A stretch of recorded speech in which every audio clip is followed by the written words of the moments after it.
বিশ্ববাজারে বৈদ্যুতিক গাড়ি শিল্পে প্রবল প্রতিযোগিতা, আর এই প্রতিযোগিতায় অবাক করা এক অর্জন করেছে চীনের শীর্ষস্থানীয় ইভি নির্মাতা প্রতিষ্ঠান BYD।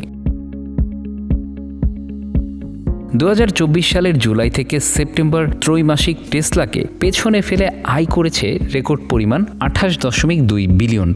তুলনায় টেসলার আয় ছিল $25.18 বিলিয়ন।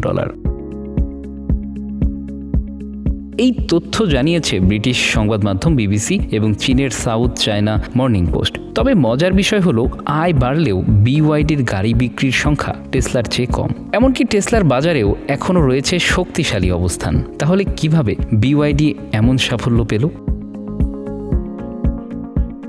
চীনে বৈদ্যুতিক এবং হাইব্রিড গাড়ির ক্রমবর্ধমান জনপ্রিয়তার পেছনে বড় কারণ হলো সরকারের উৎসাহমূলক ভর্তুকি। পেট্রোল চালিত গাড়ি ছেড়ে ইলেকট্রিক বা হাইব্রিড গাড়ি কিনলে ক্রেতাদের জন্য দেওয়া হচ্ছে অর্থনৈতিক সুবিধা। সম্প্রতি শুধু সরকারি ভর্তুকি নিতে প্রায় 15 লাখের বেশি আবেদন জমা পড়েছে।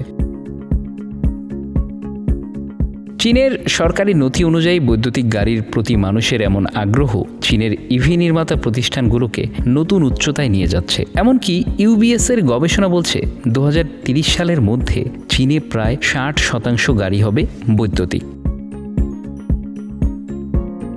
BYDর সফলতার ফলে চীনে টেসলার বিক্রি কিছুটা কমে এসেছে। সাংহাইয়ের পরামর্শক প্রতিষ্ঠান অটোমেটিভ ফোরসাইটের প্রধান ইয়েল ঝাং বলেছেন, যদি টেসলা চীনে গাড়ির দাম না কমায়, নতুন মডেল না আনে বা স্বচালিত গাড়ির ফিচার চালু না করে, তবে তাদের বাজার ধরার সম্ভাবনা কম।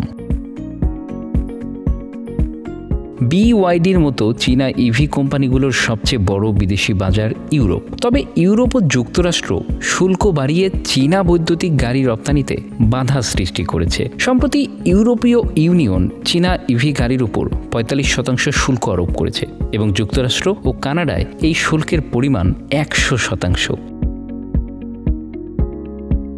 বিশেষজ্ঞরা মনে করেন, এই শুল্ক আরোপের মাধ্যমে চীনা বৈদ্যুতিক গাড়ি কোম্পানিগুলোর বৈশ্বিক প্রবৃদ্ধিকে নিয়ন্ত্রণ করা হতে পারে। ইউরোপ এবং আমেরিকার ইভি নির্মাতারা মনে করছেন, শুল্ক বাড়ানো হলে তারা চীনা কোম্পানিগুলোর প্রতিযোগিতায় কিছুটা এগিয়ে থাকবে।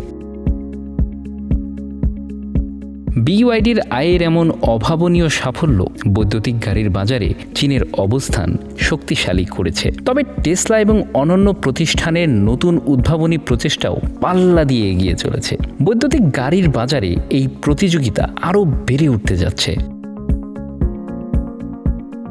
প্রযুক্তির এই ক্রমবর্ধমান প্রতিযোগিতায় বৈদ্যুতিক গাড়ি উদ্ভাবনের ক্ষেত্রে আমরা আগামীতে আরও কি দেখব? BYD এবং টেসলা এই যুদ্ধে কোন দিকে এগিয়ে যাবে?